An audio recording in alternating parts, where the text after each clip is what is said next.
Selamat pagi saudara, kita berjumpa di Kompas Sepekan edisi hari ini 24 Januari 2026. Anda bersama saya, Petronella Yani. Saudara, tim redaksi kami telah menghimpun beragam informasi seputar Pulau Kalimantan selama sepekan terakhir untuk Anda. Sesaat lagi kita jelang Kompas Sepekan selengkapnya di Kompas TV, independen, terpercaya.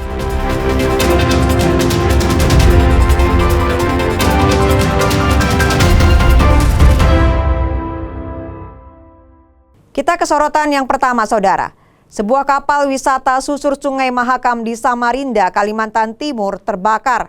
Sebanyak 68 penumpang dilaporkan selamat.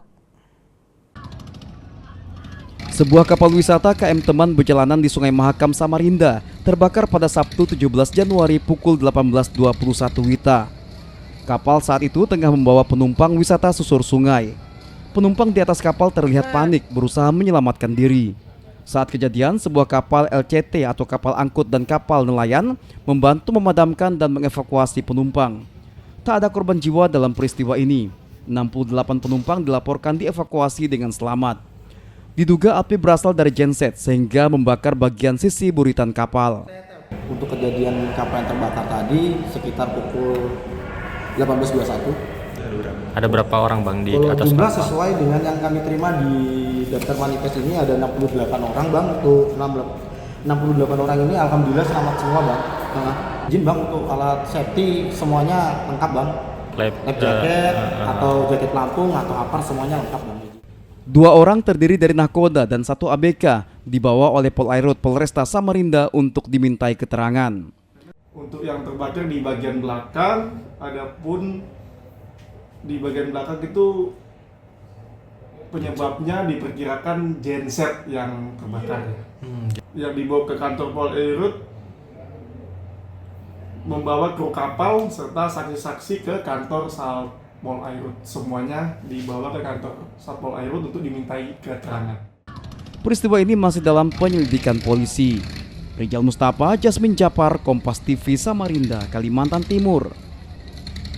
Sementara itu, kebakaran terjadi di kawasan permukiman padat penduduk di Kota Balikpapan, Kalimantan Timur pada Rabu dini hari. Sebuah rumah berlantai 2 ludes terbakar.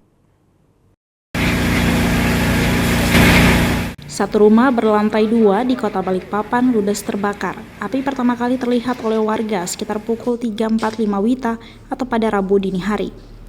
Warga yang ada di sekitar lokasi kejadian melihat api sudah memumbung tinggi. Belum diketahui pasti penyebab kebakaran dikarenakan rumah ini sudah lama ditinggal oleh pemiliknya. Namun saat terbakar, warga mendengar ada suara ledakan yang cukup keras. Saya lagi tidur, itu jam 1 saya belum bisa tidur karena masih nonton. Nah itu kejadiannya jam 3.45, saya lihat api dari jendela dari keluarga ini teriak sudah.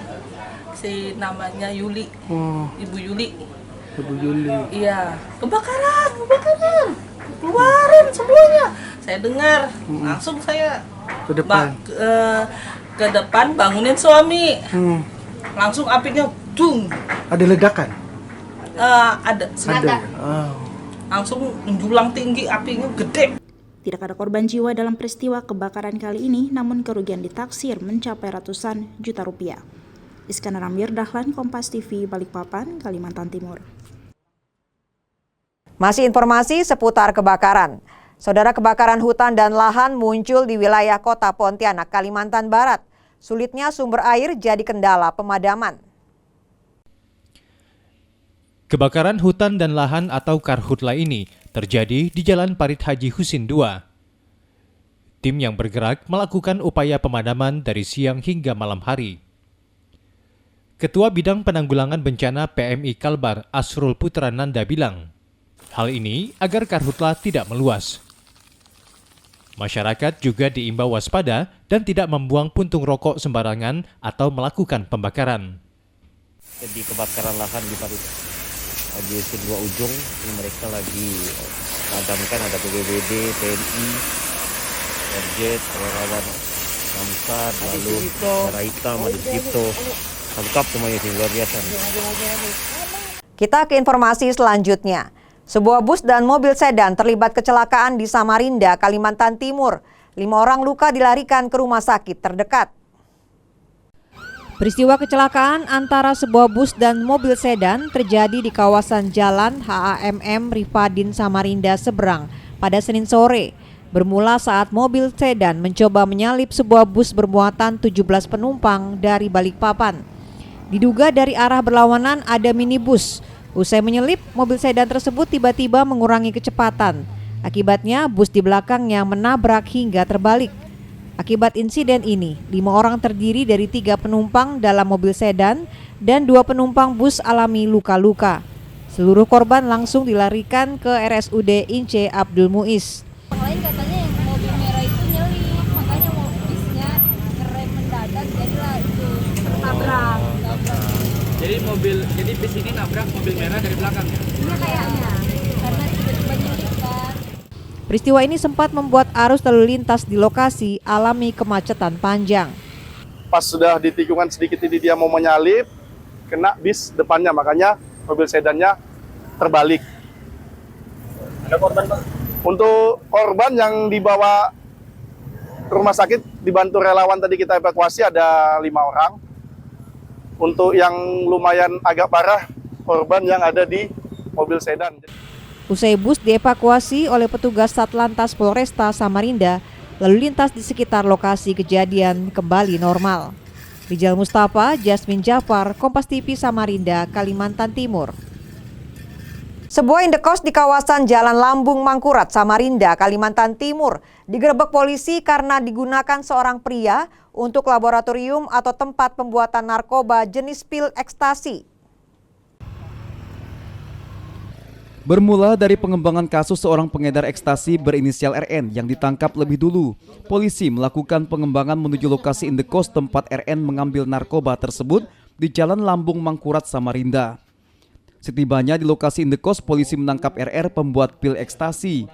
Meski pelaku sempat tidak mengaku, namun polisi akhirnya menemukan sejumlah alat dan bahan bubuk pil ekstasi beragam merek yang disembunyikan pelaku di atas plafon. RR mengaku memproduksi pil setiap harinya sebanyak 20 butir dan dijual seharga mulai dari Rp350 hingga Rp400.000 per butir. Keahlian tersebut dipelajarinya secara otodidak melalui media sosial.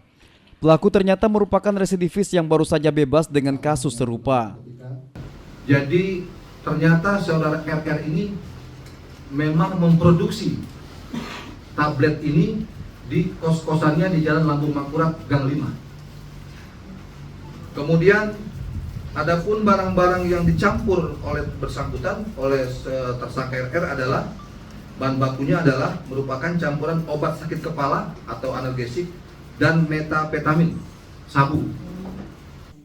Atas perbuatannya, kedua tersangka dijerat pasal berat terkait kepemilikan dan produksi narkotika golongan 1 dengan ancaman hukuman hingga pidana penjara seumur hidup. Polisi masih terus mengembangkan kasus ini untuk mengungkap jaringan lain yang terlibat. Rijal Mustafa, Jasmine Jafar, Kompas TV, Samarinda, Kalimantan Timur. Rekonstruksi pembunuhan mahasiswi Universitas Lambung Mangkurat. Informasi selengkapnya usai jeda.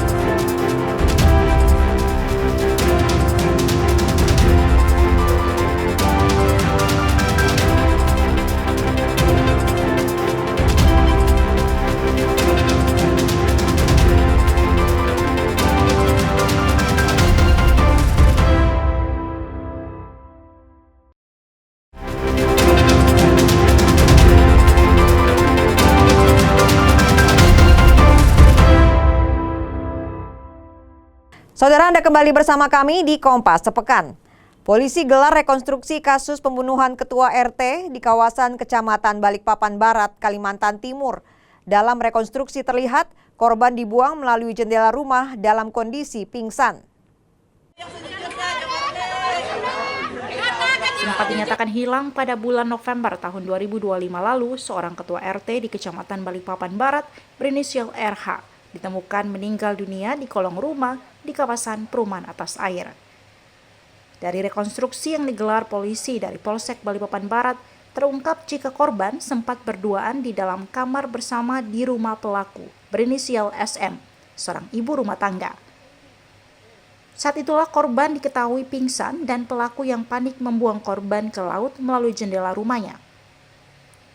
Meski pelaku sempat berdalih jika korban terpeleset dan jatuh ke laut, namun dari data forensik memperlihatkan adanya gelembung udara yang terjebak di dalam paru-paru korban yang mengindikasikan korban masih hidup saat dibuang.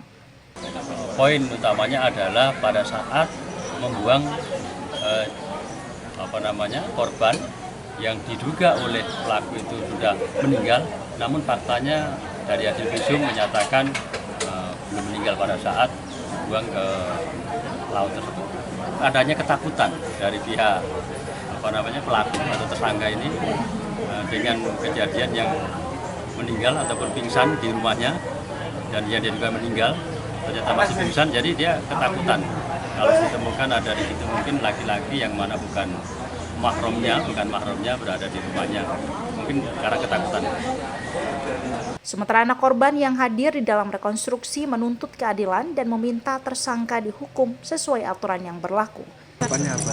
Ya, harapannya semoga masalah ini cepat selesai, terus dia dihukum sesuai lah dengan apa yang telah dia lakukan. Sesuai undang-undangnya. Ya. Tersangka dikenakan pasal pembunuhan dan upaya menyembunyikan kematian dengan ancaman di atas 5 tahun penjara. Iskandar Amir Dahlan, Kompas TV, Balikpapan, Kalimantan Timur. Sementara itu, teka-teki kasus pembunuhan sadis seorang mahasiswi Universitas Lambung Mangkurat yang jenazahnya ditemukan di gorong-gorong kian terang. Dalam rekonstruksi yang digelar Polresta Banjarmasin pada Rabu siang, terungkap fakta mengerikan. Pelaku yang merupakan oknum polisi tega mencekik korban hingga tewas dalam kondisi tangan terborgol. Rekonstruksi kasus pembunuhan mahasiswi ULM berinisial ZD oleh oknum polisi berinisial MS digelar di halaman Mapolresta Banjarmasin. Reka ulang ini bertujuan untuk menyesuaikan keterangan pelaku dengan bukti-bukti fisik yang ditemukan di lokasi kejadian, yakni di kawasan Stisa Sultan Adam. Memakai kaos tahanan sebanyak 18 reka adegan diperagakan langsung oleh MS. Terungkap korban sempat mengancam akan membongkar hubungan gelap keduanya kepada keluarga pelaku. Tak terima dengan ancaman tersebut, situasi memanas hingga pelaku memborgol kedua tangan korban. Dalam posisi tak berdaya, pelaku kemudian mencekik korban hingga tak sadarkan diri dan akhirnya meninggal. Ada 18 adegan, baik itu dari awal pertemuan hingga sampai dengan adegan jenazah atau korban dibuang di depan STIH. Untuk pasal udah kemarin yang kita sampaikan tetap kita lapis, baik itu dari pembunuhan sampai dengan kita lapis juga dengan pencurian dengan kekerasannya. Setelah memastikan korban meninggal, pelaku membuang jasad ZD ke dalam gorong-gorong sebelum akhirnya ditemukan oleh petugas kebersihan. Pelaku juga diketahui mengambil barang berharga milik korban sehingga penyidik menerapkan pasal berlapis. Rekonstruksi ini menjadi bagian penting untuk melengkapi berkas perkara sebelum dilimpahkan ke Kejaksaan Negeri Banjarmasin. Sementara polisi menegaskan tidak akan memberikan toleransi kepada pelaku. Saida Aisyah, Kompas TV, Banjarmasin, Kalimantan Selatan. Kita ke sorotan tentang seorang ibu warga Kota Tarakan, Kalimantan Utara diserang seekor buaya saat mencari rumput pakan ternak di pinggir waduk Persemayan. Korban selamat usai ditolong personel polisi. Sebelumnya korban saat itu sedang mencari rumput pakan ternak di pinggir waduk, tiba-tiba diterkam buaya dan saat itu juga meminta tolong kepada warga sekitar. Mendengar teriakan minta tolong, polisi dengan sigap berupaya menolong dan melepaskan gigitan buaya berukuran 3 meter. Akibat serangan buaya tersebut, korban alami cedera patah kaki. Korban selamat langsung dilarikan ke RSUD Kota Tarakan untuk mendapat perawatan intensif. Agar peristiwa serupa tidak terulang, pengelola waduk diminta memasang pelang keberadaan buaya. Dengan sigap, personil berupaya melepaskan gigitan buaya yang diperkirakan berukuran panjang sekitar 3 meter dengan lebar kurang lebih 40 cm dan dari kaki korban. Setelah berhasil dievakuasi, korban segera ditolong oleh personil BAK SDM dan dilarikan ke Rumah Sakit Umum Kota Tarakan atau RSUKT menggunakan kendaraan dinas BAK SDM. Saudara, Bea Cukai Kalimantan bagian Barat gagalkan upaya penyelundupan ekspor rotan ke Tiongkok melalui Pelabuhan Dwi Kora, Pontianak, Kalimantan Barat. ditemukan 4 kontainer berisi 58,3 ton rotan dalam berbagai bentuk dan ukuran dengan nilai barang diperkirakan 2,9 miliar rupiah. Berawal dari informasi dan analisis intelijen Kantor Wilayah Direktorat Jenderal Bea dan Cukai Kalimantan Bagian Barat, petugas mencurigai adanya pemberitahuan ekspor barang yang tidak sesuai dengan kondisi muatan sebenarnya. Dalam dokumen ekspor, 4 kontainer dideklarasikan sebagai produk kelapa. Namun setelah dilakukan pendalaman, Bea Cukai temukan muatan rotan dalam berbagai bentuk dan ukuran dengan total berat mencapai 58,3 ton. 4 kontainer yang rencananya akan dikirim ke Tiongkok pada 23 Desember 2025 itu langsung disita dan disegel. Kakanwil DJBJ Kalbakbar Muhammad Lukman bilang nilai barang hasil penindakan ini diperkirakan mencapai 2,9 miliar rupiah. Saat ini Bea Cukai telah meningkatkan status penanganan perkara ke tahap penyidikan. Awalnya adalah coconut product, ya kan? Tapi kemudian kita dapati bahwa isinya adalah rotan dengan berbagai macam jenis seperti ini. Jadi di dalam pemberitahuan dokumen ekspornya seperti tadi saya sampaikan, baik dari sisi jumlah dan jenisnya juga berbeda.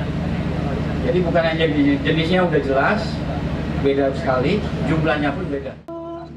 Bea Cukai menegaskan komitmen terus meningkatkan pengawasan ekspor, khususnya komoditas sumber daya alam, serta menindak tegas setiap pelanggaran yang berpotensi merugikan negara dan mengganggu tata niaga ekspor yang sehat.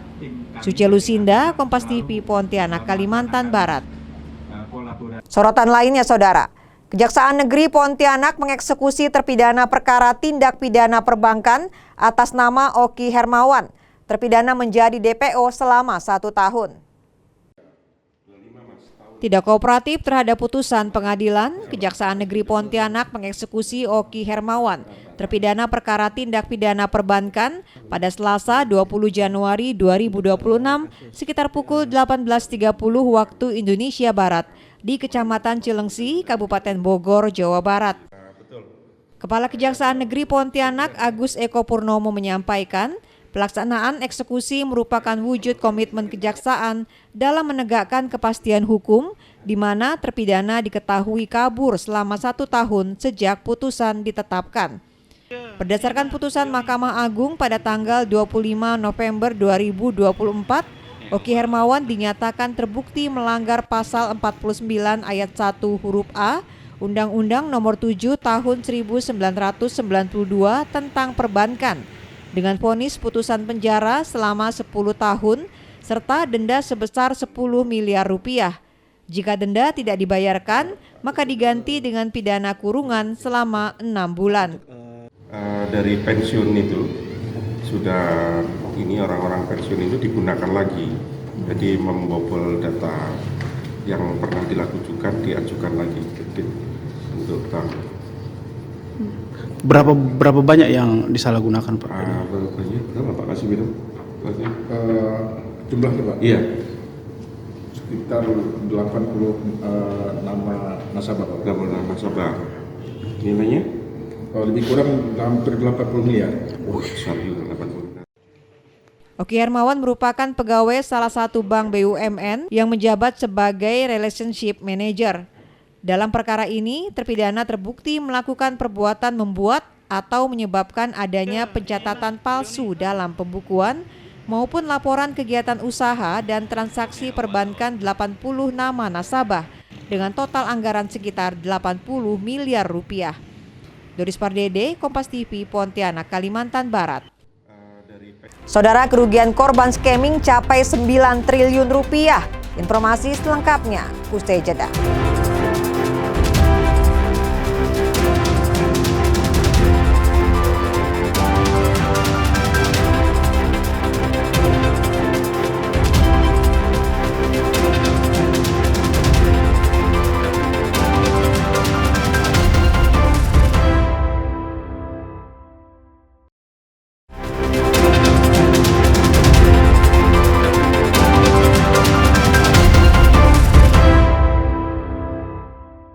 Saudara, Anda masih bersama kami di Kompas Sepekan.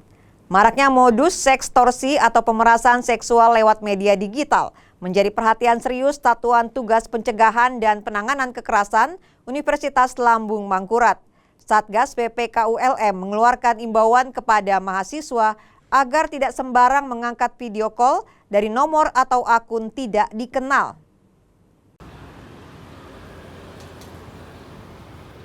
Maraknya modus ekstorsi atau pemerasan seksual yang diawali dari video call dengan nomor tidak dikenal mendorong Satuan Tugas Pencegahan dan Penanganan Kekerasan atau Satgas PPK Universitas Lambung Mangkurat mengintensifkan sosialisasi yang disebar ke media sosial.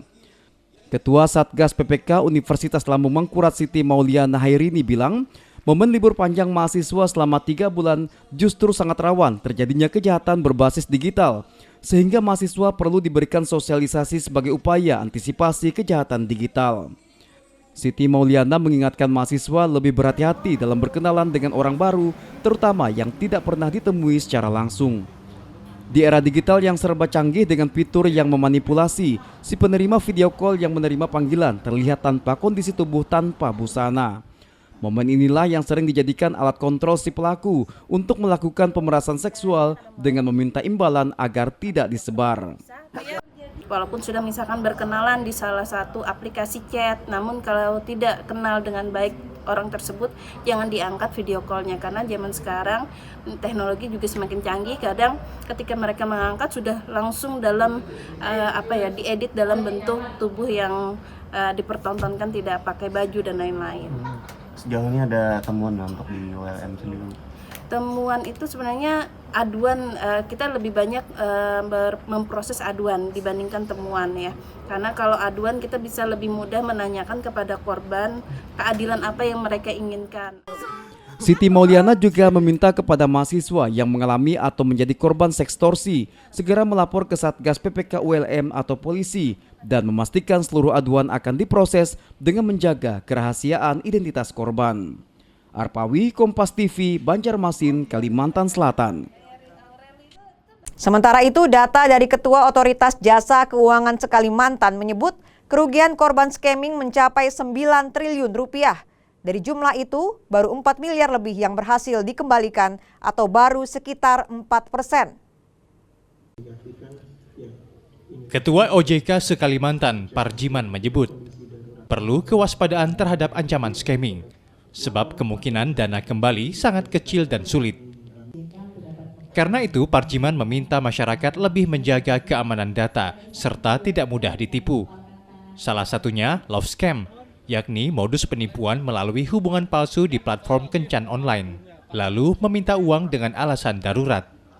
Sangat kecil dana yang bisa, pertama kan harus diblokir dulu itu. Bahkan kalau dari yang data kami yang 9 triliun itu, yang bisa diblokir itu baru 402 miliar. Sekitar 4, sekian persen dari jumlah yang dana yang ditipu itu. Jadi sangat kecil sekali, dan itu pun belum bisa dikembalikan, karena kan biasanya pelaku itu juga banyak yang menipunya di beberapa rekening gitu kan. Jadi ini dana yang punya siapa itu kan ada susahnya. Informasi selanjutnya dari Kalimantan Selatan. Pemerintah Kabupaten Banjar resmi mencabut status tanggap darurat banjir seiring dengan terus menurunnya debit air dan jumlah warga di pengungsian. Saat ini Kabupaten Banjar mulai memasuki masa transisi dengan fokus utama pada pendataan kerugian material serta persiapan langkah rehabilitasi pasca bencana. Setelah melalui masa darurat yang cukup panjang, status tanggap darurat banjir di Kabupaten Banjar akhirnya resmi dicabut pada Senin 19 Januari 2026. Kebijakan ini diambil berdasarkan hasil evaluasi lapangan yang menunjukkan kondisi banjir di sebagian besar kecamatan telah berangsur surut. Sekretaris Daerah Kabupaten Banjar menyatakan, perubahan status kebencanaan ini menandai dimulainya tahap transisi darurat ke pemulihan. Pemerintah daerah kini tengah memasifkan pendataan kerugian material pada sektor perumahan, infrastruktur, maupun pertanian sebagai landasan kebijakan rekonstruksi. Saat ini kan status tanggap darurat sudah dicabut dan masuk ke tahap transisi. Ya, jadi arahan dari pemerintah daerah kita juga memperhatikan pasca banjir ini, khususnya kerugian material yang harusnya segera kita tindak lanjuti untuk dijaga. Dan ini juga jadi bahan kita nanti dalam melakukan kebijakan ke depannya agar dengan rehabilitasi rekonstruksi pasca banjir ini. Meski curah hujan dengan intensitas ringan hingga sedang masih terjadi, kondisi keseluruhan di wilayah terdampak terus menunjukkan tren positif. Saat ini, jumlah warga yang bertahan di posko pengungsian tercatat sudah berada di bawah 1.000 orang. Walaupun status darurat telah berakhir, Pemkab Banjar menegaskan bahwa pelayanan kemanusiaan tidak serta-merta dihentikan. Layanan kesehatan khususnya tetap disiagakan penuh di puskesmas dan posko kesehatan guna mengantisipasi dan mencegah munculnya wabah penyakit pasca banjir, seperti penyakit kulit dan diare. Arpawi, Kompas TV, Kabupaten Banjar, Kalimantan Selatan. Saudara, musibah banjir di Kabupaten Banjar, Kalimantan Selatan tidak hanya merendam permukiman, tapi juga memukul telak sektor perikanan. Di Desa Penggalaman, Kecamatan Martapura Barat, sebanyak 151 pembudidaya ikan patin rugi besar setelah kolam jaring mereka terendam dan ribuan bibit ikan lepas ke perairan bebas. Meski debit air di Desa Penggalaman, Kecamatan Martapura Barat, Kabupaten Banjar berangsur surut, namun kecemasan masih menyelimuti para pembudidaya ikan patin. Seperti Hadran yang hanya bisa terpaku melihat kolam jaringnya porak-poranda akibat banjir. Sebanyak 15.000 bibit ikan patin miliknya lepas dari keramba karena ketinggian air yang melampaui pembatas jaring. Kondisi ini membuat para pembudidaya mendesak pemerintah daerah memberikan solusi jangka panjang berupa penyediaan alat berat untuk meninggikan konstruksi tanggul kolam agar lebih tahan terhadap luapan air di masa depan. Maksudnya minta untuk meninggikan, tapi kita berkoordinasi pulang lawan anggota-anggota, cuma yang sebagian ada yang apa, sebagian yang kada, supaya jangka panjang atau amunnya kita beri apakah planit yang kayak ini kuliling ini kan jangkanya paling setahun hancur pulang. Biasanya dibantu bibit, berarti bulan 2 kan otomatis 8 bulan 9 bulan lah man. Yang panen doh bulan-bulanan lah. Nah otomatis kan bulan 4 loh Pak, pasti tinggalam itu bibit tuh. Nah otomatis kan dampaknya pulang kayak ini pulang kejadiannya.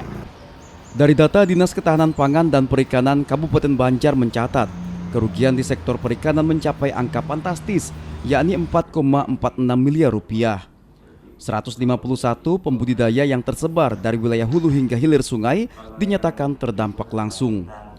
Pihak dinas menyatakan sebelumnya telah memberikan peringatan dini kepada warga untuk meninggikan keramba sebelum puncak musim hujan tiba. Awalnya kan sudah memberikan pengumuman dan himbauan kepada pembudidaya sebelum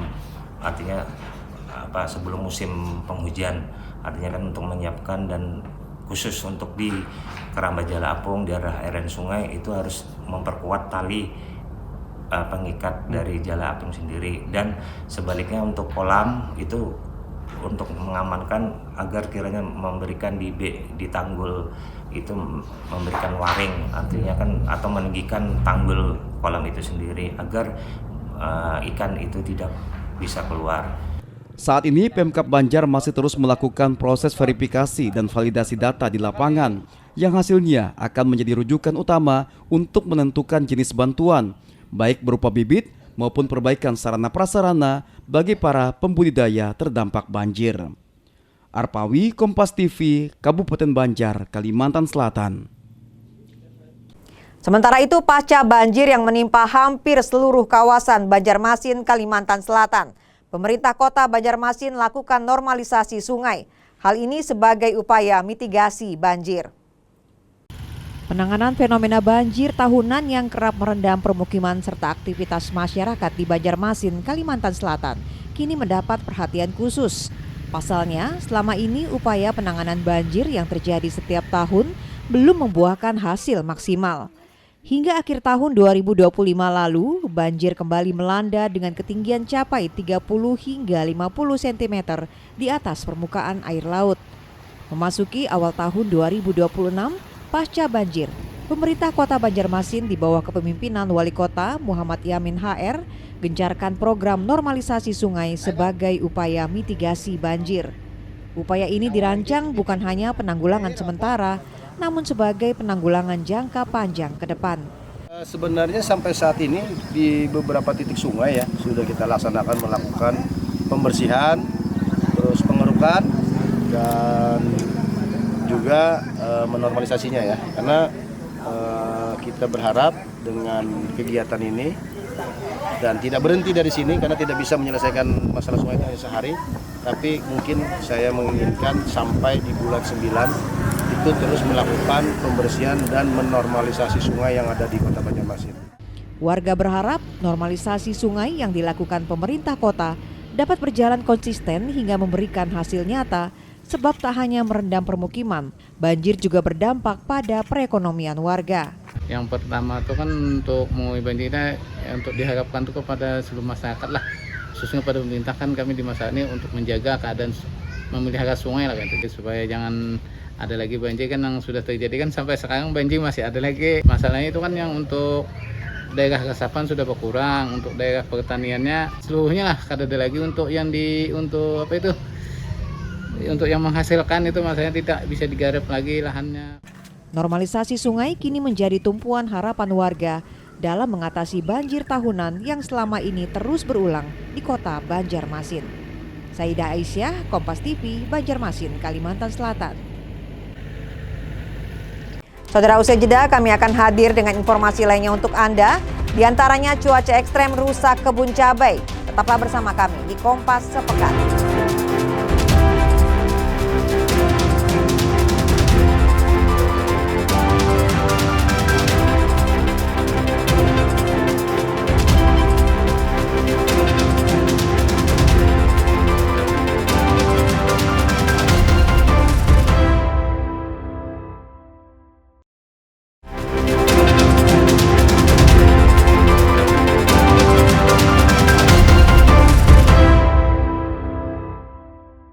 Saudara, Anda kembali bersama saya, Petronia Layani di Kompas Sepekan.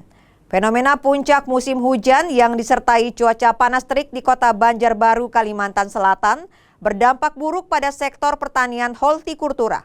Sejumlah petani cabai kini hanya bisa pasrah melihat tanaman mereka mati mengering. Cuaca ekstrem yang tidak menentu 2 pekan terakhir menjadi mimpi buruk bagi para petani cabai di kawasan Jalan Kurnia Ujung, Banjarbaru. Seperti yang dialami Sedio, petani yang harus menghadapi kenyataan pahit, kebun cabainya rusak total hingga gagal panen. Tanaman cabai miliknya yang seharusnya masuk masa produksi justru mengering dan mati. Diduga perubahan suhu yang drastis membuat tanaman cabai tidak mampu beradaptasi. Untuk menyambung hidup, Sedio kini terpaksa membongkar lahannya dan mengganti dengan tanaman yang lebih tahan cuaca seperti timun, kacang panjang, dan gambas. Saudara saya. Oh, cabai japlak ini berarti Pak ya? Japlak ini. Pitingnya ya meninggal, japlak meninggal. Oh, nggak tahan gitu ya, Pak ya? Ya terok ini meninggal nih kalau tak tanami gabas. Ya. Jadi pian ganti nanti? Ya, sudah tak ganti gabas itu. Hal senada juga dirasakan oleh Pardi, petani cabai lainnya. Ia menjelaskan hujan yang terus-menerus disusul panas terik menyebabkan zat asam pada tanah naik dan merusak akar tanaman. Padahal dalam kondisi normal, dari lahan seluas 2 hektar, Pardi mampu menghasilkan sedikitnya 250 kg cabai sekali panen. Namun kali ini, cabai keriting yang baru ditanamnya bahkan mati sebelum sempat dipetik. Nak pengaruh ya, nak hujan malah bagus ya nak. Nih, padi ada air, ada asam kan turun lagi. Oh, mungkin karena hujan terus langsung panas kayak gitu Pak ya? Tadi uap-uap dingin dari bawah naik. Oh. Ini kan tidak kuat kedinginan. Kondisi ini diprediksi akan memicu kenaikan harga cabai di pasaran Kota Banjarbaru dalam beberapa pekan ke depan karena minimnya pasokan dari petani lokal. Para petani berharap adanya pendampingan dari Dinas Pertanian untuk mengatasi permasalahan asam tanah di tengah cuaca ekstrem saat ini. Nabila Seva, Kompas TV, Banjarbaru, Kalimantan Selatan. Kita ke informasi lainnya. Antrean panjang kendaraan terjadi saat jembatan Mahakam Ulu di Kalimantan Timur ditutup sementara. Penutupan dilakukan untuk uji kelayakan jembatan usai ditabrak tongkang. Antrean panjang didominasi truk angkutan berukuran besar terjadi saat tim uji teknis Dinas PUPR Kalimantan Timur melakukan uji beban di Jembatan Mahakam Ulu pada Sabtu 17 Januari 2026. Para pengendara truk terpaksa antre hingga 2 jam lamanya. Terlihat antrean terjadi dari arah Luabuah hendak menyeberang ke arah Luajanan, sehingga membuat pengendara truk sempat terhambat saat mengantar barang. Macet lumayan. Dari jam berapa tadi, Bang? Dari jam setengah 12. Setengah 12. Ya. Berapa jam ini, Pak? Sudah ada berapa jam ngantri? Sudah 2 jaman lah. Ini bawa apa, Bang? Bawa kanopi. Oh, barang ini ya, bangunan ya? Ya. Mau kemana, Bang? Ke Palaran. Palaran ya. Jadi kalau misalnya macet gini, nggak masalah, Bang, kalau untuk jembatan? Ya, sebenarnya menghambat juga sih. Oh, menghambat. Iya, ini masalahnya mau dipasang. Uji dinamis atau uji beban dan getaran dilakukan untuk mengetahui kondisi kelayakan jembatan usai tiang jembatan ditabrak tongkang beberapa waktu lalu. Tim uji menyebut hasil pengujian akan keluar 1 minggu dan hasilnya akan dikonversi dengan kekuatan saat jembatan dibangun. Jika perubahan kekuatan jembatan plus minus terjadi 5%, maka masih dinilai tergolong aman. Hasil nanti mungkin kurang lebih 1 minggu kita harapkan sudah bisa keluar untuk kita sampaikan kepada masyarakat. Tentu harapan kita semua mudah-mudahan ini bisa aman, tapi kita menunggu hasil daripada analisis maupun hasil perhitungan dari teman-teman tim uji dinamis ini. Perbandingannya adalah terkait tentang natural frekuensi atau frekuensi natural dari jembatan. Frekuensi natural dari jembatan itu adalah perilaku dinamik atau perilaku struktur yang bisa dibaca dengan menggunakan alat yang tadi menggunakan akselerometer. Nah, akselerometer tadi akan mencatat acceleration, kemudian dikonversi menjadi frekuensi. Nah, frekuensi tersebut yang akan di-compare dengan hasil uji sebelumnya. Nah, perbandingan itu dilakukan selain dibandingkan dengan uji sebelumnya, juga dibandingkan dengan perhitungan analisis struktur ya secara elemen method. Usai uji beban dan getaran, jembatan kemudian kembali dibuka. Antrean panjang kendaraan berangsur kembali normal usai dibantu Satlantas Polresta Samarinda. Rijal Mustafa, Jasmin Japar, Kompas TV Samarinda, Kalimantan Timur. Saudara, gelombang protes Aliansi Mahasiswa se-Kalimantan Selatan terkait wacana pemilihan kepala daerah melalui DPRD akhirnya membuahkan hasil. Jajaran DPRD Provinsi Kalsel secara resmi menyatakan sikap menolak wacana tersebut dan berjanji akan meneruskan aspirasi mahasiswa ke tingkat pusat. Sejumlah mahasiswa yang tergabung dalam Aliansi se-Kalimantan Selatan kembali mengepung gedung DPRD Provinsi Kalimantan Selatan pada Senin petang. Massa membawa tuntutan tegas untuk menjaga demokrasi dengan menolak kembalinya sistem pilkada melalui perwakilan DPRD. Ketua DPRD Kalsel Supian Haka hadir langsung di tengah masa aksi. Setelah melalui proses negosiasi yang alot, mahasiswa akhirnya diperbolehkan masuk ke dalam ruang rapat paripurna untuk menyampaikan poin-poin tuntutan mereka secara formal. Meski diskusi berjalan tegang, jajaran pimpinan Dewan akhirnya menyetujui dan menandatangani poin tuntutan mahasiswa. Kedua pilkada langsung, tadi kan dia menyogoti menyangkut masalah harus kembali dipilih oleh masyarakat rakyat. Kami sependapat. Nah, yang ketiga menyangkut masalah lingkungan, bukan lingkungan, menyangkut masalah wisata Gunung Meratus. Kami sependapat kalau itu merugikan rakyat, tuntutan adik-adik mahasiswa tadi luar biasa bagusnya. Sudah insyaallah tanggal 23, 24 kami sampaikan. Nanti menyampaikan beliau tadi kan minta adik-adik ada dokumentasinya seperti biasalah. Wakil Ketua DPRD Kalsel Alpia Rahman menambahkan, meski wacana tersebut belum masuk dalam program legislasi nasional atau prolegnas, pihaknya akan tetap memastikan suara masyarakat Banua sampai ke DPR RI di Jakarta.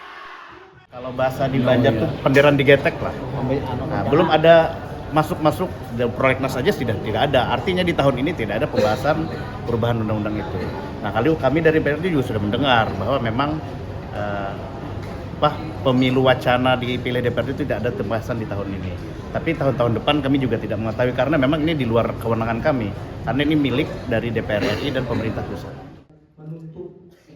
Selain isu pilkada, mahasiswa juga menagih janji pemerintah daerah terkait penyelamatan kawasan Pegunungan Meratus dari ancaman eksploitasi, serta menuntut pertanggungjawaban pihak kepolisian atas tindakan represif pada aksi sebelumnya.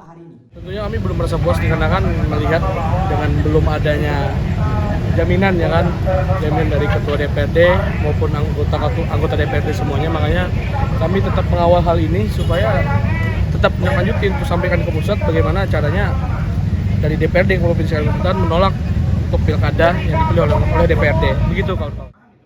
Aksi ini merupakan tindak lanjut dari unjuk rasa pada Kamis lalu yang berakhir buntu. Mahasiswa menegaskan akan terus mengawal isu ini hingga ada kepastian pilkada tetap digelar secara langsung oleh rakyat. Saida Aisyah, Kompas TV, Banjarmasin, Kalimantan Selatan. Saudara, Wali Kota Singkawang lantik 6 pejabat eselon 2. Tetaplah bersama kami, usai jeda kami akan kembali hadir untuk Anda.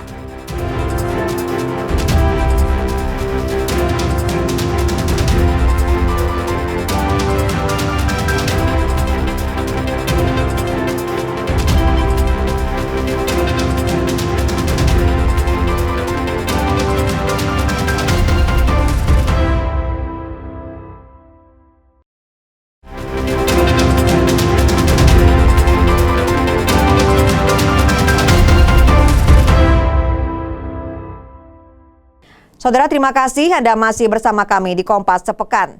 Wali Kota Singkawang, Chai Chume, melantik 6 pejabat eselon 2. Wali Kota minta pejabat baru ini segera berakselerasi karena ada 2 agenda besar di depan mata, yakni perayaan Imlek dan bulan Ramadan. Wali Kota Singkawang, Chai Chume, pimpin langsung pelantikan 6 pejabat eselon 2, yakni Sekretaris DPRD Ruli Amri, Kepala Dinas Pariwisata, Pemuda dan Olahraga Muklis, Kepala Dinas Komunikasi dan Informatika Chantal Novianti, Kepala Dinas Pertanian Arpani, Kepala Dinas Penanaman Modal Desi Ivianti, dan Kepala Badan Pengelolaan Keuangan Daerah Al-Hatib. Kepada masing-masing pejabat ini, Wali Kota berpesan agar segera berinovasi dalam membangun daerah. Mereka sudah harus mengemas, mendesain sedemikian rupa sehingga ya masyarakat bisa tahu ya, mengundang seluruh wisatawan dimanapun berada bisa kita kasih. Dan yang terpenting lagi adalah menyampaikan, mempresentasikan ini ke Menteri Pariwisata, Ekonomi Kreatif. Jadi kenapa kita perlu ekonomi kreatif pariwisata? Dengan adanya kita buat event-event ini, yang harus menjadi sasaran utamanya adalah UMKM-nya. Jadi ekonomi kreatifnya yang harus kita tinggalkan. Sementara itu, salah satu pejabat yang dilantik, yakni Moklis sebagai Kadis Parpora, menyebut keberadaan bandara akan terus berdampak positif terhadap perkembangan kota. Karena sebelumnya tamu yang datang harus buru-buru berangkat menuju bandara di kota Pontianak. Ada bandara, jadi dengan adanya bandara orang mungkin bisa lebih lama menginap di Singkawang. Karena sebelumnya kalau tidak ada bandara mereka harus pulang mengejar pesawat di Pontianak. Itu mungkin salah satu keuntungan kita. Mudah-mudahan itu menjadi hal yang baik untuk pariwisata di Singkawang. Wali Kota Chai Chume juga meminta kepada pejabat yang dilantik untuk bekerja sesuai aturan dan menjauhi korupsi. Novi Saputra, Kompas TV, Singkawang, Kalimantan Barat. Informasi menarik lainnya, Saudara. Jelang Imlek dan Cap Gomeh, replika naga bersinar mulai dibuat di kota Pontianak, Kalimantan Barat. Replika naga ini dibuat sejak jauh hari karena proses pengerjaannya cukup lama dan detail. Edwin adalah salah satu pengrajin replika naga di kota Pontianak. Jelang Imlek dan Cap Gomeh tahun 2026 ini, Edwin mulai mengerjakan pesanan replika naga bersinar. Pembuatannya diawali dengan menyiapkan bahan utama, yaitu bambu. Bambu-bambu tersebut kemudian diraut dan dibentuk sesuai kebutuhan. Dalam proses pembulatan dasar, pengerjaan masih bisa dilakukan sendiri. Namun, untuk tahap lanjutan seperti penempelan kain, ornamen, dan detail lainnya memerlukan bantuan pekerja lain. Menurut Edwin, bagian tersulit terletak pada bagian kepala. Meski demikian, seluruh detail kepala tetap dibuat sekitar 60% dengan bahan dasar bambu dan sebagian dari rotan, kain, serta tali sebagai pengikat. Setiap replika naga dibuat khusus sesuai permintaan pemesan, terutama untuk warna. Untuk membuat satu replika naga utuh, dibutuhkan waktu hingga 2 bulan, dengan jasa pembuatan mencapai puluhan juta rupiah. Khusus bagian kepala, proses pembuatan bisa memakan waktu hingga 2 minggu. Dengan tingkat kesulitan terletak pada detail, proporsi, dan keseimbangan gerak saat dimainkan. Bisa kalau dari proses pertama-tama awal-awal yang buat masih saya sendiri, habis itu kalau kepala udah jadi, teman-teman biasa datang bantu bang. Dari proses tempel kain, tempel list-list emas ini, tempel sisik nanti dibantu dengan teman-teman semua. Kalau buat naga prosesnya tentu di rangka kepalanya bang, memakan waktu yang lebih lama karena dari bentuk-bentuknya, detail-detailnya semua kita bentuk dari bambu semua. 60% itu semua dari bambu bang, bambu. Terus ada beberapa bagian dari rotan kayak di sini, di depan dari rotan supaya tidak patah kan. Habis itu sisanya udah kain sama tali untuk ikatnya aja. Salah satu pemesan Ati menyebut, replika naga akan digunakan saat atraksi Cap Gomeh 2026. Dalam atraksi tersebut, panitia akan menyiapkan 100 orang, 80 orang diantaranya sebagai pemain. Kita ada rencana untuk mengikuti Cap Gomeh 2026. Jadi kita ada arakan-arakan nih di pas malam puncaknya, ada lampu warna-warni, dan kita pasti akan lebih meriahi tahun ini 2026 ini. Dan kita akan menerusin budaya kita, naga Cap Gomeh kita ini. Di tengah perubahan zaman, semangat para pengrajin ini menjadi bukti bahwa tradisi tidak hanya untuk dikenang, tapi untuk terus dihidupkan. Dari bambu sederhana, lahir sebuah karya besar yang menjadi simbol harapan dan perlindungan. Doris Pardede, Kompas TV, Pontianak, Kalimantan Barat. Dan saudara, informasi tadi mengakhiri Kompas Sepekan edisi hari ini. Terima kasih atas kebersamaan Anda. Akhir kata, saya Petronella Yani undur diri. Tetaplah bersama kami dengan sajian menarik lainnya hanya di Kompas TV, independen, terpercaya. Sampai jumpa.